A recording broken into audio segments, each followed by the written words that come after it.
Akwai situation chi yamna horrible situation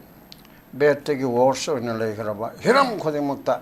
Chaokhat Thourang Khangde Sason Khangde He Ladiba Tonga Tokana Highway Sabi Kang to Wi Matang da Tabuk Lowi Matang da corruption Matang da nepotism Matang da bribery Matang da Aduga health sector da education sector da legal sector da Aduga Tongan ba Laiba Singasida Koise Loy Namaxi Yamna Mong Tadaba Adu Makunai Adu Mix status Amada Koise Laeba. Yes. Maramaduna. What to do now? I quite the gaba. Ama Kakta the Semaga. I quite Muslim Chingi Yen Polanga to Mina. Sida Yamkana Machimen the Bayaruni Hargasum the Nakanda Sisum and the Bayarida Simachum and the Bayarida. Lo in a Makache. Already in Polangi Plop Sinoki Questionama La Evaco. Amadam Bada Potni Yamadam Horakani Amadamu Horakani. Education da Haraga Amulambi Sem the Muhorakani Lambi Sembiga Haraga Health Horakani Azadi Ribinu da Muhorakani Azadi development da Muhorakani Horakani. No, Namaka other than Simakak Thourang, Yagani, I say, Motor Tazba. Go to the Magian Taraga Yagani, she high with the Laiba. Punamaka to the Muta the Kamagan Taminani. Collectively, a quick Yantaminabsi Yagatra. Yes, I am Tankatong. Good governance, the Sasonto, which is the lady, someone Kama Kadaba, Pema, Toktaba, Chaokhat Thourang, Pataba Center, the Tanabang and Bangam, the Punamaka. I could get representative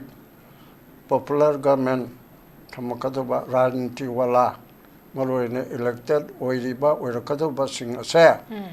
Masi Equi Masakana responsible person da Tauna Leba Kangba Haiba Aduna Karabu Katang Hantabaya Madam Hangnana Bayam Layaba. Minister Ramana, Council Minister Ramana, Law Kangbaya, Law Kangjade Havia Roeba, legal advice, Koktong Malay doing never.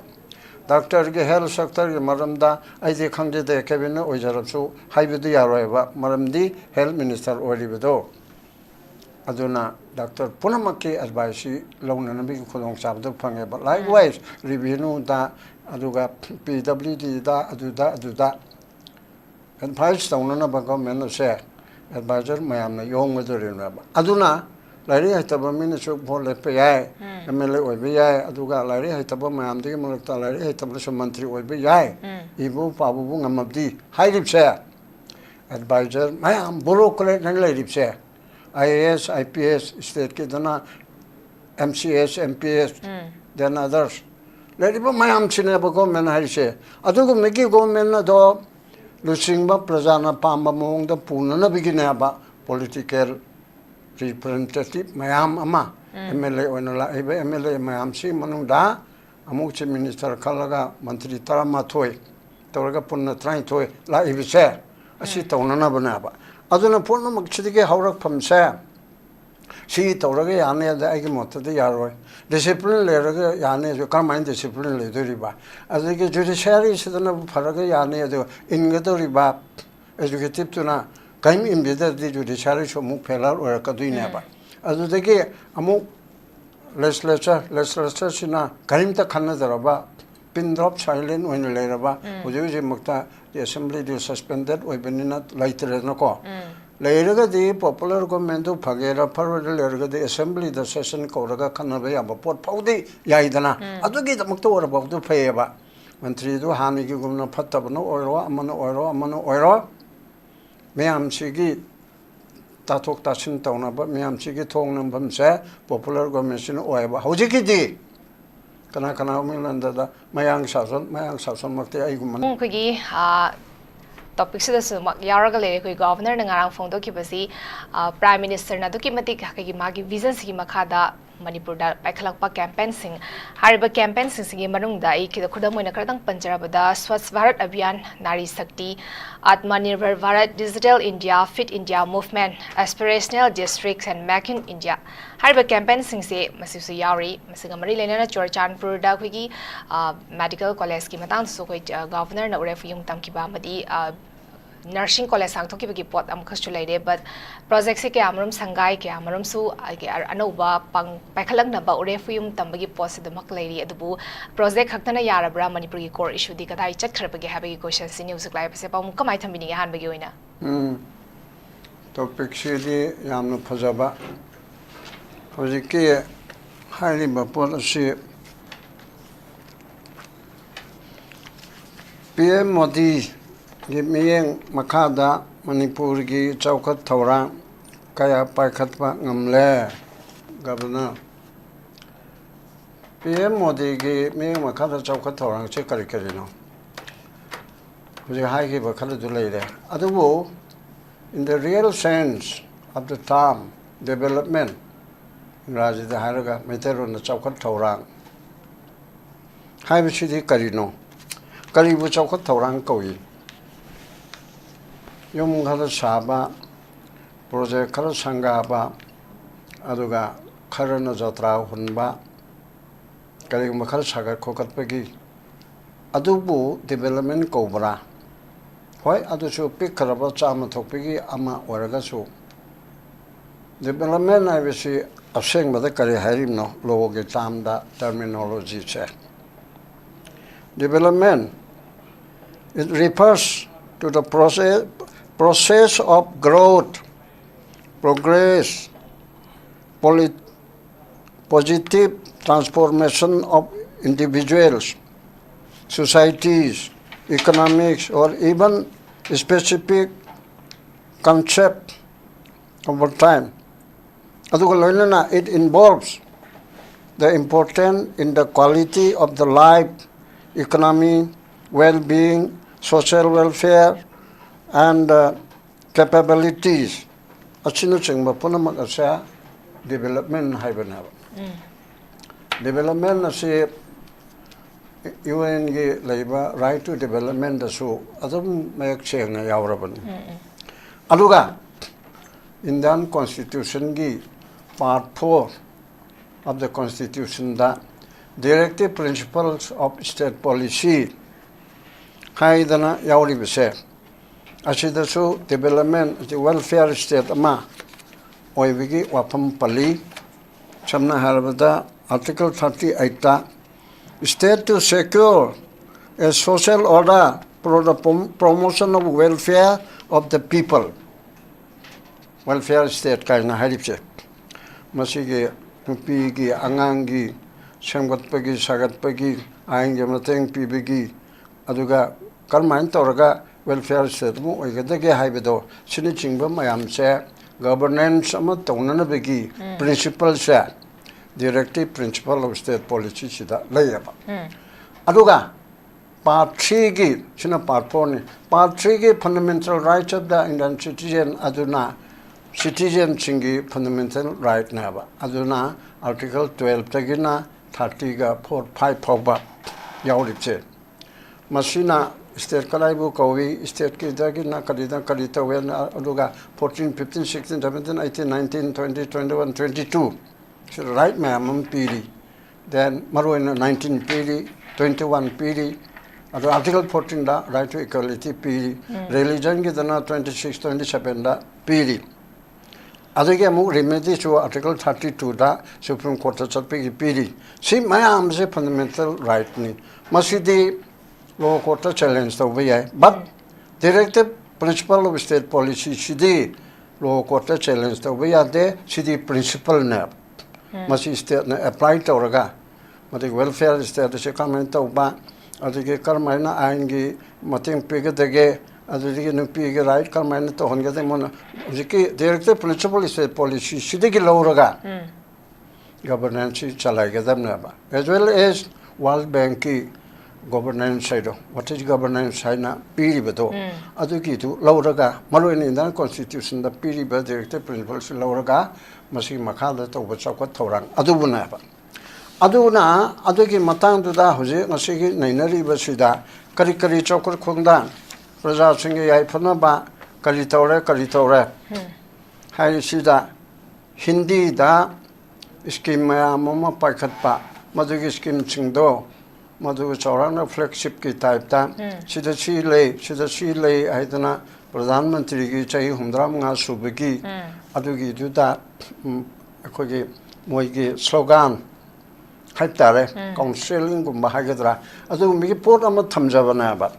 maduna akogi lairiba manipur ki praja singchi ki naharol ki karmaina thabak pi gani adagi naharol ki phattaba wakhan che karmaina afaba khalan gani adagi education system che hongdok na bahona bada manipur ki local adjustment che karmain to gani adagi lambi thong aji mapam khutimakta yadriba ache kamdo gani loinana me ohum degi na hojbau chani chei anima kai chathare bisingchi da praja singche masigi maning tamba marom dom lepa maning tamna lambi chatpa phangdaba maning tamna khunda laita ba yadriba adami lising humpu hena awaba nangiba kholiba mayam se masi phanna ba tawduna ba khogi yamna develop tawre na haidurche adui mathakta hojiki potasida constitution da piriba article 19 1 d e D the free movement. Free movement is complete. Yadre, Mityeng have Kangbusi. Adiki cookie haiba saying Bahana Muchindo, Aduna su, Belida, Yandre. Mityeng di, Mityeng Mana, Belida Lacono, the Haideco, Mityeng di, Adum welcome to Nina Haibani, organization man. But National Way Anishida, Mityeng have is chat payadreba. Aduka white, cookie haiba come to swim part, Tamnamono, Torpaki, Jabadagi. Mogi with their thing Matambanate. Other than one from that thing about your kiting, I better to begin people living in a Mityeng, the Chalagasu, Matantan, my Hungary, a big one. See people that later Haidibum, I am share. Chem Chadi, freedom of speech and expression, Adugaluna fundamental right, my am share. Emergency later, martial law, martial law, Makte, emergency da. Article 352 ki Makhada Manipur 358, 359 the Yaurido. External aggression, internal disturbance, the war-like situation, Amatorabati, cover Pong Bayaroi, Miamna Wangang Bayaroi, except right to life, Natana. Right to life, Article 19 ga, after Kanundu, 21. Article 21 ga, 20 ga, Asinatana, 3D. Me higher. Other emergency talk with that president go order to the Yagodamico. Quick 356 talk with that Yaudeba. High Court ki Tabu Kotpati, President rules in a consent day, hiding the Shagan Paliaba. But emergency the deed. Other than in the Ragandigi, emergency da heck, like Miam Gidam Tangamba opposition leader Punamak. Achi Tatara. Now Pubodona, Razanara and Habido. The minor law and Magel Tamim Nab. Masiki Porter said, Manipur so, President Rule Chalai Beta so,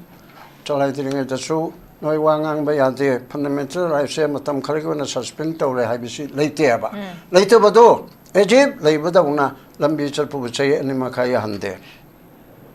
Adagi settlement over Yahande, Kukitaba, areas in the Mityeng Sindo, Mityeng areas in the Kukitaba Sindo, Yahandeva. Adore Budi Jumnagi formally oral development Kara. A honorable governor with due respect Kaloinana Magi Wanati Kabada Iriba, Toriba, Ibemana, who's a high Mamsida. Ado Migi Lambiado, Loire, Policingama Sangbalambi, the Ora, the National Highway, the Sugan Pato Air, as the Concord labor sing me, Michimina, Toriba. Port Hall, Labessing Cheloin, Menchele, Adugi Sarkan, Sumolosing, Mayam Chagale, education, yes, to Sanpurda, Adugi Amana Tobal Hybra, Aduda, Nursing College, hang to a pay. Adu the Hana Southern Layer, but do Lotion Banatraga, Hobby Port Wedinaba. Yaba, am payable. I did Karinta Taudraba with the routine government, I do. Ayuki Charam Pijeri, Masama Susingi, Nundangi to house out of Charam Pijeri. 하이라가 마사마수 싱도 라이릭 탐마수 칸데 탐다마수 칸데 누필럭나로바 드럭차로바 마마토 빵토로 떠오라가 거의 멍디에 아좀 차라디 헬란데다 하이브디 좀 반바 거우데바 좀 반바 하이브시디 마사마수도 라이릭 탐말리 아왕모 사크터 탐미 스쿨라 파바다 탐말리 리센 통나 볼람비 마마 파두나 실리 아디 마마두나 두 떠올리 피사이 프만부 하이바 모이 몽문으로 마야나 탐지나가 오이분이다 고 하이브시 좀바 아파비 좀 반바 거야바 아두나 트나 사이게 짝 통먼테 바디도 타바 능당 와람데 또라가 루틴 오이나 토부도 아두 it's not development not there aduna formally honorable governor ki di akoi sarkar chine kan tawdre habi yaura do ekoina tawri mayam chi themna bo honari tawri ing tamna wari sanadana santipur na bo honari se haita bana ba aduda being a senate citizen being a lawful citizen amoina kali tawruge manipur santipur na bidam ta governor sahib na Central government na Narendra Modi na Amit Shah na kari plan tore MLA kontraga taret noi BJP ke ruling taret yauri bisida Manipur thogai ne hai chi yarabra yadraga the action lawrabra laude ado MLA mam chi prime minister na plap ka udana kuki ki khangde nan kuki ki khangde hai BJP ke kontra taret ni na ko atai mateng pangudu to oba kontra taret chi hai ta ko lu nimi chi hekta yagadam na tro ka uraga de mungtang yengudana adudi nate adage all parties man pullaga thengnaga nena hanage aduda waram singsna hare aidinga I akoi punna thengnaga ne hojiki matamda aduna tana upai leiro he ai mase khwadi ki sawning ba haitare yaning da kari no pulla thengna do risa chak thongmadu ai gi pina ai mana ai chana thongada du pulap changdana thongadro chak thongna be gi pochai leibo khotpade khoi mam tawrani Saktu miem tano thonga darna tro. Ado khoi mungil le ribala kontra sina state ka ko na pulap na. Tawgadam ne haisu kare hai no ba. Haibum le tabe ga wangang bai tabe adun ne ina politician chingje wangang ba tangada bani. Line ti tamgada bani. MLA amu be shi kali tawgadam ne shi tamgada bani constitution tamgada ne hari se. Ai ge londa da wangang ba tamna bi school hai ba. Kana gumna academy oibana. Communication skill.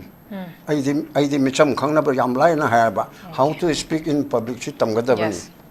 leader mana mantri mana karmena wangangani chief minister mana magi national leader da prime minister da karmengangani sibune ba ina ngang matam bari di chumne ge mai bel sing ang wana vote piu noi me am ga tu tawge na khadrak ke haijen na wangang bai ba kaude ba ado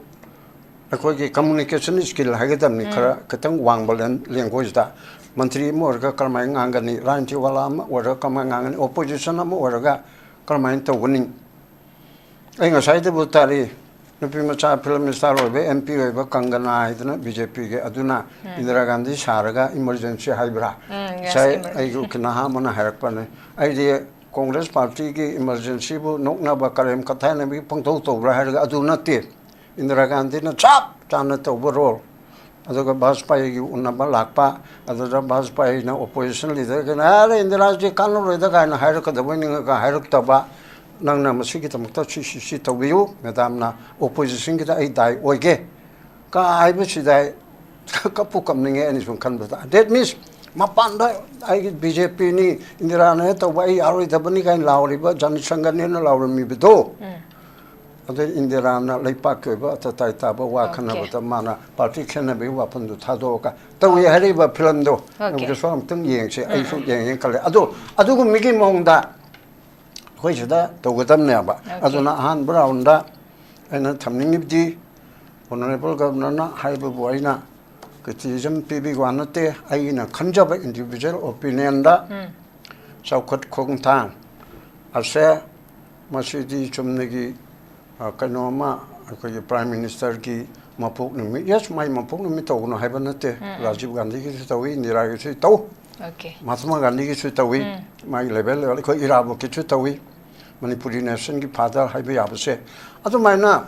prime minister ori ba mi ma gi to adu ge haibam thok pa khara chumna haibani adu ga sarkar na khanjeri bo khocheri do haibani adu ga adu mak na Chaokhat Thourang si tawrabani tông body lệ bây giờ này tông body bây giờ phun nó mà apa betul rồi BJP cái nó phát triển chạy đi bây mỗi chỗ lấy phang nông ngay hành cái này lao rim này nè cái này billion bu chạy billion bu Manipur cái thu cái nó bắt khăn cái đó mà ngắm cho ta bắt son cho ba mà cái national party ở rồi cái awa ba phăng cho ba có cho ba tụi nó amani lối nó mặc tít BJP awal sama moi pati hai dia rồi ba ngam jada betuna amane ba hai na ham rasma okay am phazan tham bikre ai ani so beza ai babung da lak chika dai oza da hana lak chege ai oza da lak chening base koi gi activities me amam di yari hariba campaign you know so da koi tree plantation campaign marine ai ne sida bu khachari base koi tree plantation thase babung da lak chege babung koi oza na so zik pan bi ki beda koi gi ai koi se hana semdok pa ma khak changi ai koi isa na isa je hana semdok pa ma khak changi ekoi isana isagi culture amadi identity sing se yokhat ka damani masida amana ma chingthana bagi pot se tau taragadi hoje social media gi matamni social media da khogi ki mati issue se divert to ya bagi pot su mak pu ba se dumak yaw da bat natte khogi troll to ba masigum bagi issue se dumak thengne adubu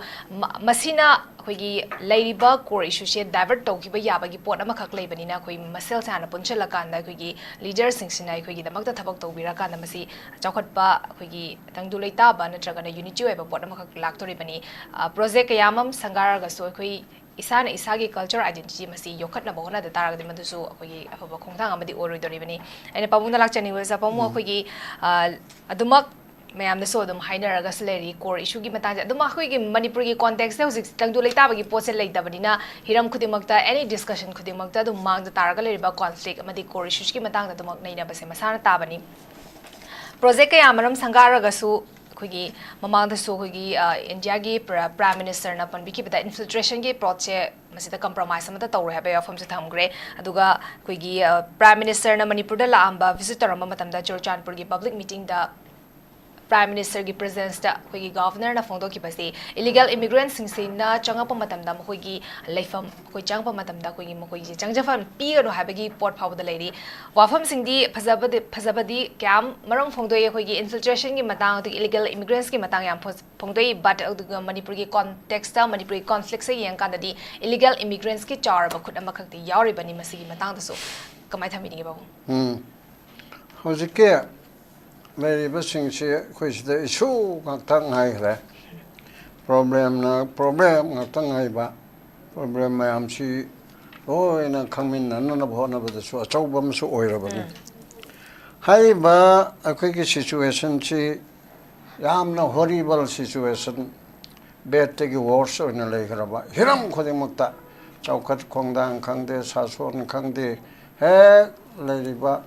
tongai to khai na hai ru dro so sabai khang to bi matang da thabuk lo bi matang da corruption gi matang da nepotism gi matang da bribery gi matang da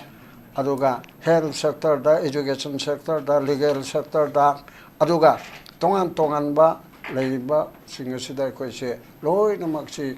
yamna mong ta da ba adu ma khunai adu mi status amada ko se la eba yes maramaduna what to do now akoi kadogada geba amma khakta da semaga akoi ge muslim chingi yen gi polang adu maina sida yam kana machi menda bi yaroi ne harga somdang na kanda si chu menda bi yaroi da ba sim chu menda bi yaroi da ba loi na ma che adu di yen polang ji plap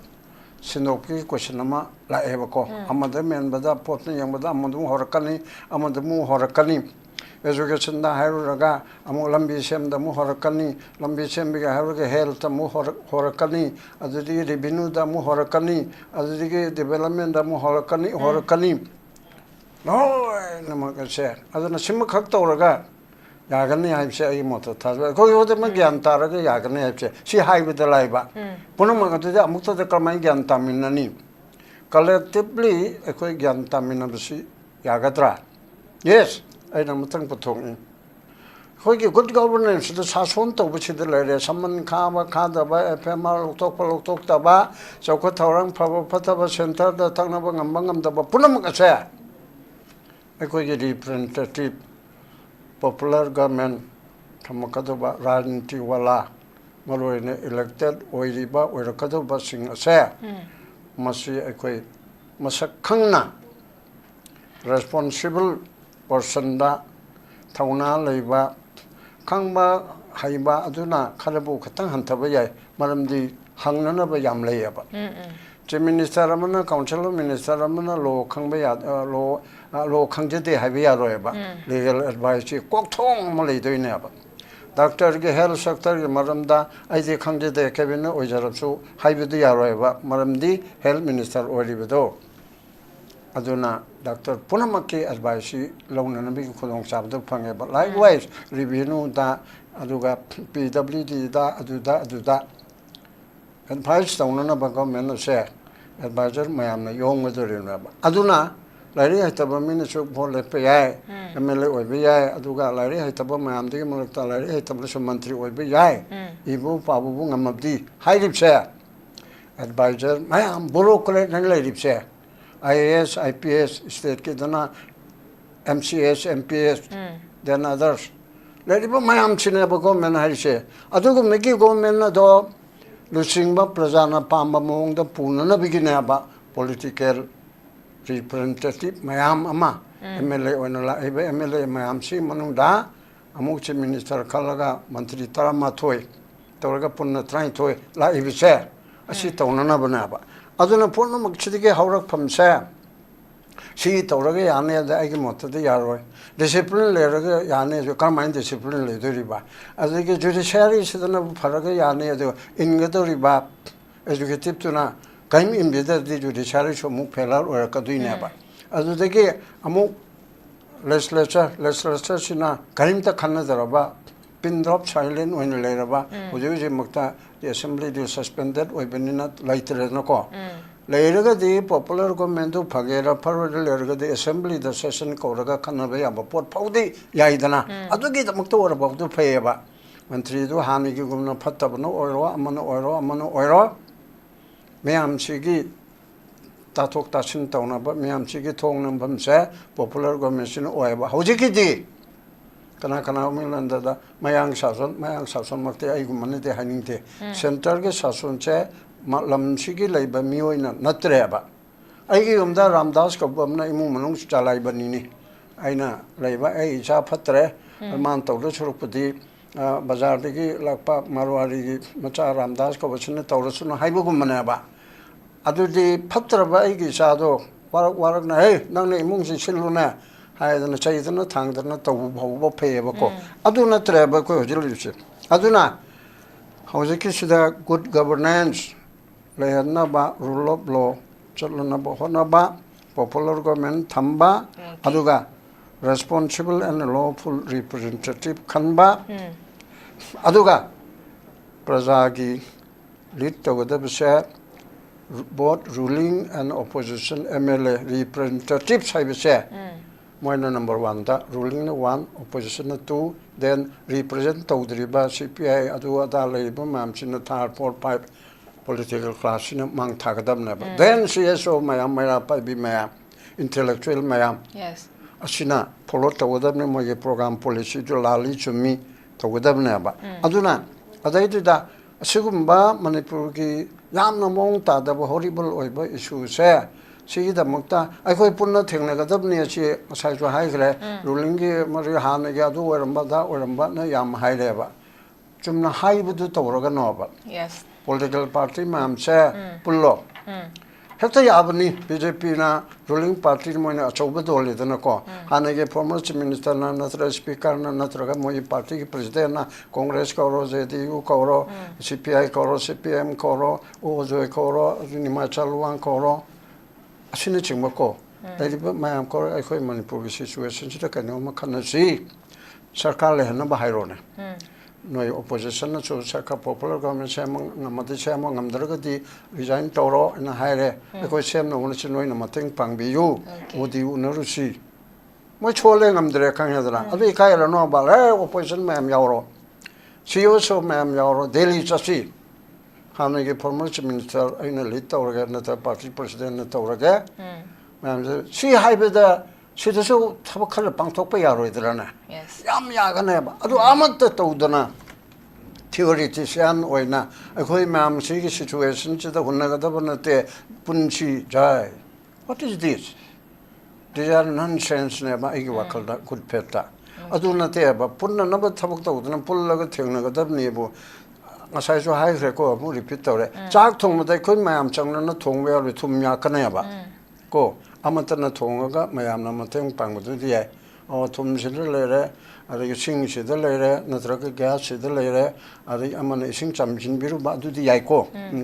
cheng chamu ba aduna ta na mayam hop ta na thong ga dab ni khoi mayam pun na thong min na si hai bi si di ya ro ba aduna adugumba mayam si tawna be damukta akoina collective responsible ama lomina ba lawsu lawi manipur ge se aibati akoi manipur si ware nang asuma sason hetabdi si the si mebung se ma haire ba ko even sason pari ba kangbu gi dol na ti he haibe ya jata ba gi haidrib su thanung da di akoi khangye ba moi pendre se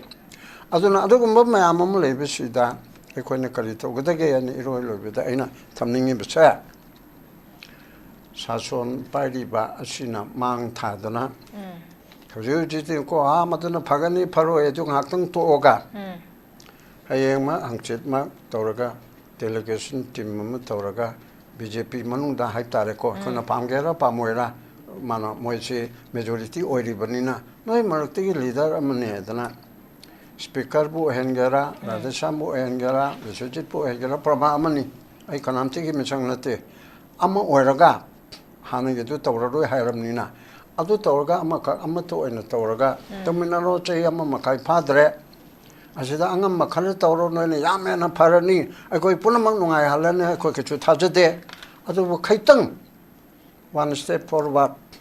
Assembly that did go Wangamidana. Sakale di suspended in Messendu, Loshilagadi, President ruled revoked Orgadi, Adubok the Namidana, Miamna Pressure Torga Assembly da,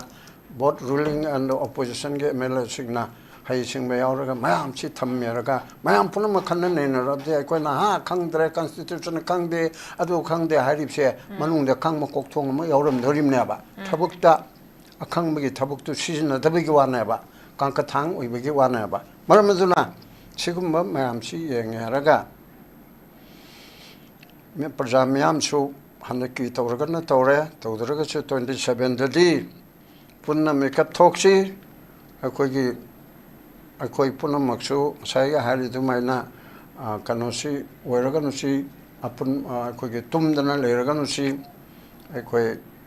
메이크업 토야라가 아파바 मी फबाइले चुमने के व्यवहार कायदा बा चुमने के जाय जाय ना खरम मकन बा अदु नते को पेपर के वो ना थौना लेगदा बा करेजस लेगदा बा अदु दगी लो खंगदा बा लो खंबादि मा एमए ओगदा बने एलएल ओने उकिल ओगदा बने हाइब नते लो से उकिंदना खंगने हाइब नते डॉक्टर या ना बसे डॉक्टर दना खंगने हाइब नते मागी लाइन टू दा operation toktarabdi chapchaba medical practitioner MD oraba adu du oraba qualified oraba nam tawgani dana adu lok thumadi karichane chimicham jo khangi dana adu diabetes orati sugar sabe yate si sagane chimicham khangi chi doctor dana haida ba yate belite ba adu gumna logisu constitution chida si hairi fundamental right si hairi si ukindana khangadabna teba ukinduna case ki ona thorakpa manungi mayam do scientific oiba magi approach to gudaba mayam do kota kinduna lanai mi manangang ba yade ba adu kinduna ma qualified whether ngangadan akoi MLA ngang ba haira ba kon ba ai ngang ba mi lak mangana support yamna clapping pire khalona ai giduna lawro ba assembly da haipata amna mare tata tawra ka makho thingal ngang ba do mane hana lungane ba mamangai da कोई याम सिंह मा लाइरे हाइते खोते ना हाइनरिबा दो parliament चलपदा मान मको थांगल पदा ओ मणिपुर की MP मा मान मको थांगल मान लुमना लवयाबा नबगे छोरना ai na hairamne na kangi bangda mi la gamna khoba ka khobado ai wadu lawdeaba maramazuna adugumatu tawbi yana nabi ai na hairiba particular mi ma buhun banate ko magi thauna digi wani magi magun digi wani ukinna courtna ukinna tawgani aruga kanodna operation dana doctor na tawgani parliament so assembly dana MP so MLA na tawgani adigi law ubadana law mi na ugani risa thawbana risa na tawgani magi chenpomda lejeribe mayam se masi punna magi leribe chenpomda ko hona mina mam sangiaba adana koi manipur kanmina si manipur se ꯑꯩꯈꯣꯏ ꯑꯃꯗ ꯏꯟꯁꯤꯟꯕ ꯑꯃꯗ ꯏꯟꯊꯣꯛꯄ ꯑꯩꯈꯣꯏꯅ ꯉꯥꯡꯉꯤꯕ ꯆꯩꯕ ruling party BJPꯒ ꯆꯩꯔꯤꯕꯁꯦ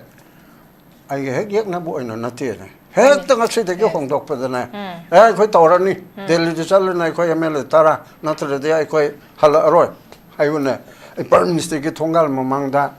ꯑꯩ ꯍꯪꯒꯔ strike ꯇꯧꯔꯅꯤ ꯐꯥꯍꯜꯂꯨꯅꯦ ꯑꯗꯨ ꯇꯧꯕꯗ good ꯏꯔꯥꯕꯣꯠꯇꯣ ꯃꯤꯄꯨꯝ ꯈꯨꯗꯤꯡꯃꯛꯅ ꯏꯔꯥꯕꯣꯠꯀꯤ ꯁꯔꯨꯛ ꯑꯃꯃꯝ ꯂꯧꯕ ꯌꯥꯏ ꯁꯥꯇ꯭ꯔ ꯀꯩꯅꯣ ꯃꯆꯥ ꯑꯃ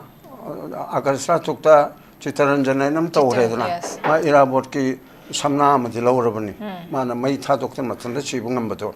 ꯏꯔꯥꯕꯣꯠꯅ ꯄꯟꯆꯥꯌꯠ ꯃꯦꯝꯕꯔꯗꯒꯤ ꯔꯤꯖꯥꯏꯟ ꯇꯧꯕ ꯉꯝꯃꯤꯕ ꯑꯣꯏꯖꯕ ꯃꯌꯥꯝ ꯊꯥꯗꯣꯛꯏꯕꯁꯦ MLA ꯑꯃꯅ ꯃꯤꯅꯤꯁꯇꯔ ꯑꯃꯅ ꯃꯥ ꯑꯗꯨꯗꯒꯤ ꯊꯣꯛꯑꯦ ꯑꯗꯨ ꯏꯔꯥꯕꯣꯠꯀꯤ ꯊꯥꯛꯇꯨ ꯌꯧꯗ꯭ꯔꯕꯁꯨ ꯁꯦꯃꯤ ꯏꯔꯥꯕꯣꯠ ꯑꯃꯗꯤ ꯑꯣꯏꯔꯗ꯭ꯔꯗꯣ ꯑꯗꯨꯒꯨꯝꯕꯒꯤ ꯁ꯭ꯇꯥꯏꯜꯗꯨꯗ ꯇꯧꯐꯝ ꯊꯣꯛꯏ Okay, yam ꯍꯥꯏꯗꯅ present ꯁꯨꯃꯥꯏꯅ ꯊꯝꯅꯤꯡꯉꯤ Loishalapa